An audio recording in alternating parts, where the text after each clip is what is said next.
Hello guys, welcome back to the channel class 9 chapter 10 circles theorem 10.11। So guys, आज हम start करेंगे theorem 10.11 and इसमें देखेंगे हमें क्या प्रूफ करने के लिए दिया है एंड क्या इसमें दे रखा है। तो गाइस लेट्स सी। तो हमें थ्योरम 10.11 ऑफ सर्कल चैप्टर 10 में दे रखा है the sum of pair of opposite angle of a cyclic quadrilateral is 180। मतलब इसमें हमें दे रखा है द सम, जैसे कि हमें एक सर्कल दे रखा है, ठीक है। सर्कल में एक क्वाड्रिलेटरल दे रखा है ए वी सी डी। हमें ये प्रूफ करना है कि जो अपोजिट एंगल होते हैं उनका सम 180 होता है। जैसे कि गाइस इसमें अपोजिट एंगल कौन से हो गए, एंगल वी और एंगल डी, इन दोनों का सम करेंगे तो क्या आएगा 180, ठीक है। ऐसे ही angle A and angle C opposite angle है तो इन दोनों का सम करेंगे तब भी 180 आना चाहिए, ठीक है। तो हमें ये करना है प्रूफ एंड हमें जो भी दे रखा होगा हम कर लेंगे नोट।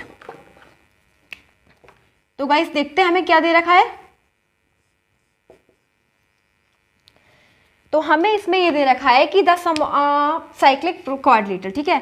तो गाइस देखो साइक्लिक क्वाड्रिलेटरल क्या हो जाएगा, ए वी सी डी।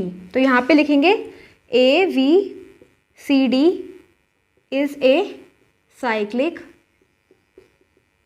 क्वाड्रिलेटरल।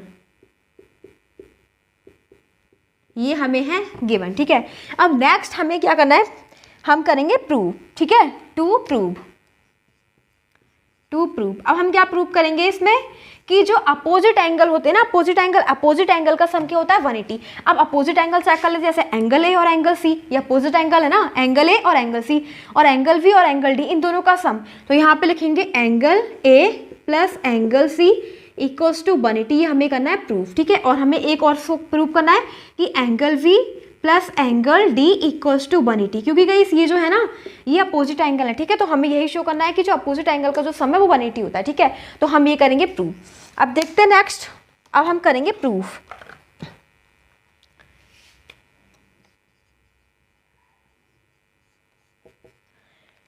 क्या करेंगे, अब करेंगे प्रूफ। तो गाइस देखो क्या करेंगे, हमें दिख रहा है कि एंगल 8, ठीक है, एंगल 8 और एंगल 5, मतलब एंगल 8 और एंगल 5 इक्वल होंगे, ठीक है। Angle 8 equals to angle 5। Reason क्या देंगे, क्योंकि गाइस ये दोनों जो एंगल हैं ये केवल एक ही लाइन सेगमेंट पे है, ठीक है, एडी, ठीक है। कौन सी लाइन सेगमेंट पे, एडी पे, ठीक है। तो यहाँ पे लिख देंगे angles in same line segment.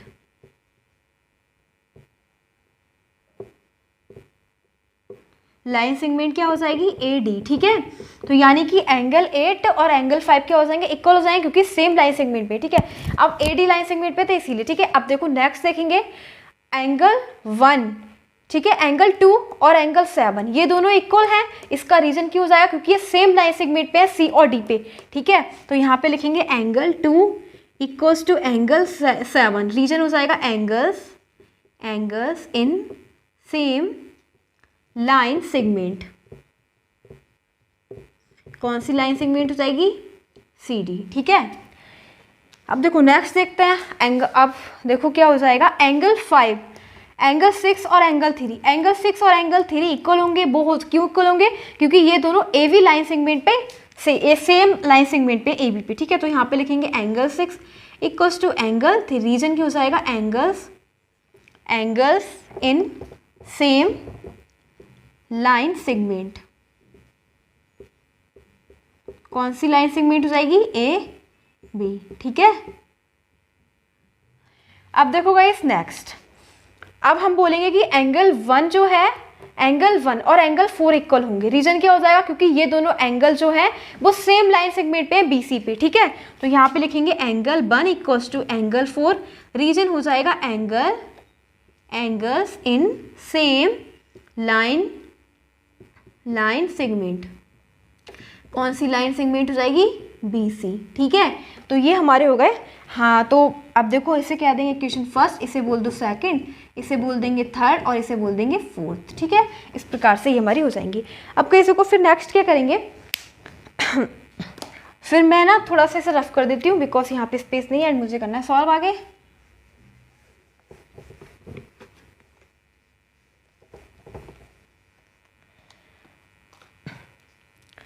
Guys देखो एंगल क्वाड्रिलेटरल के एंगल के सम क्या होता है, 360 होता है, ठीक है। हमारा एक क्वाड्रिलेटरल है, इन क्वाड्रिलेटरल ABCD, ठीक है। तो ABCD में कौन कौन सा एंगल बन रहा है? एक तो बन रहा है angle A plus angle V plus angle C plus angle D equals to क्या हो जाएगा? 360। समझ में आ रहा है? क्योंकि क्वाड्रिलेटरल के एंगल का संबंध 360 होता है। 4 एंगल्स दे रखे हैं। अब एंगल A की जगह कितने एंगल है? एंगल 1 और एंगल 2 लिख दो यहाँ पे। Angle 1 plus angle 2। Angle B की जगह क्या है? एंगल B की जगह दे रखा है angle 8 plus angle 7। Angle C की जगह क्या है? Angle 5 plus angle 6। अब एंगल D की जगह क्या है? Angle 3 plus angle 4 equals to हो जाएगा 360। अब गाइस देखो, हमें पता है कि एंगल 1 किसके इक्वल है? एंगल 1 एंगल 4 के इक्वल है। तो यहाँ पे लिख दो from first, second, third and fourth equation. तो देखो एंगल 1 की जगह क्या लिख सकते हैं? एंगल 1 इक्वल्स टू एंगल 4 हो जाएगा, ठीक है। एंगल 4 हो जाएगा। और एंगल 2 की जगह क्या लिख सकते हैं? एंगल 7, ठीक है। एंगल 7 हो जाएगा। और एंगल 8 की जगह क्या लिखेंगे? एंगल 8 ही रहने देंगे, ठीक है। एंगल 8 ही रहेगा। और एंगल 7 की जगह एंगल 7, ठीक है। और एंगल 5 की जगह क्या लिख सकते हैं? 5 इक्वल्स टू लिखेंगे एंगल 8। और एंगल 6 की जगह क्या लिखेंगे? एंगल 3, ठीक है। एंगल 3 लिख देंगे, ठीक है। और एंगल 3 ऐसे ही रहेगा, ठीक है। एंगल 3 ऐसे ही एजिटेट एंड एंगल 4 भी एजिटेट, ठीक है। तो इजिकल टू क्या हो जाएगा? 360। तो एंगल 4 हो जाएगा 2 और ये हो जाएगा, अब ये हो जाएंगे 4 और 7, 4 और 3 हो जाएगा कॉम्बिनेशन एंड 7, ठीक है। तो देखो गाइस क्या करेंगे फिर? अब मैं इसको कर देती हूँ रफ, ठीक है। इसको रफ नहीं करूँगी बिकॉज ये हमें करना है प्रूफ, तो इसको रफ नहीं करेंगे एंड इसको कर देते रफ, ठीक है। क्योंकि गाइस ये हम एक बार चेक कर लेते हैं हमारा प्रूफ ठीक भी है या नहीं, ठीक है। तो हम इसको यहीं पे रहने देते हैं एंड आपको ये नोट नहीं करना, एक बार नोट कर चुके हैं सो इस बार नोट नहीं करना, ठीक है। अब एंगल 4 प्लस एंगल 4 क्या हो जाएगा? 2 एंगल 4। और एंगल 7 और एंगल 7 क्या हो जाएगा? 2 एंगल 7। एंगल 8 और angle 8 2 angle 8 plus angle 3 plus angle 3 plus 2 angle 3 equals to में चल रहा है 360। अब क्या करेंगे? इसमें से 2 कॉमन ले लो, ठीक है। 2 कॉमन ले लो, हो जाएगा angle 4 angle 7 plus angle 8 plus angle 3 equals to क्या हो जाएगा? 360। और 2 से हम इसे कर देंगे काट, कैंसिल आउट कर देंगे तो हो जाएगा 180। 180 आ गया। और तो हमारे पास क्या आ गया? Angle 4 plus angle 7 plus angle 8 plus angle 3 equals to क्या हो जाएगा? 180। अब कैसे को एंगल 4 और एंगल 3 क्या है? Angle 4 plus angle 3 plus angle 7 plus angle 8 equals to हो जाएगा 180। और हमें पता है कि एंगल 4 और एंगल 3 को अगर ऐड करेंगे तो क्या हो जाएगा? एंगल D लिख दो यहाँ पे, एंगल D, ठीक है। अब नेक्स्ट एंगल 7 और एंगल 8 को ऐड करोगे तो क्या हो जाएगा? एंगल B इक्वल्स टू क्या आ गया? 180, ठीक है। क्या आ गया? 180 आ गया।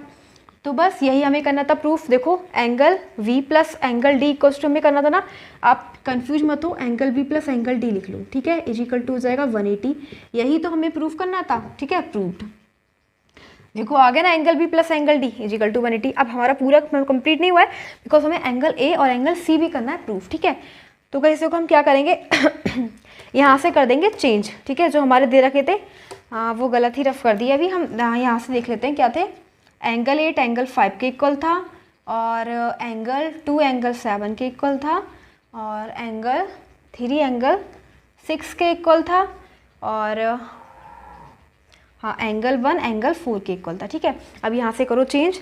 देखो यहाँ से एंगल 4 की जगह हम लिख सकते हैं एंगल 1, ठीक है। क्या करेंगे?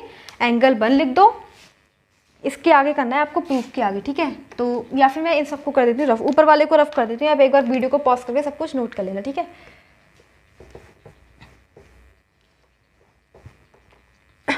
तो गाइस देखो एंगल 4 की जगह क्या लिख सकते हैं? एंगल 1 लिख दो, ठीक है।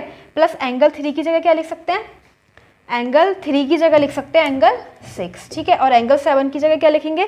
एंगल 2 लिखेंगे, ठीक है। लिख दो एंगल 2।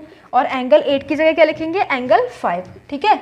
यहाँ से चेंज कर दी सारी वैल्यूज जो हमने equation first second and third थी, फोर्थ थी, ठीक है। इस प्रकार से इजिकल टू क्या है? 180, ठीक है। 180 लिख दो, ठीक है। अब देखो इसका सम क्या आ गया? 180। और हमें पता है कि एंगल 1, ठीक है, एंगल 1 और एंगल 2 क्या है? इन दोनों का सम क्या है?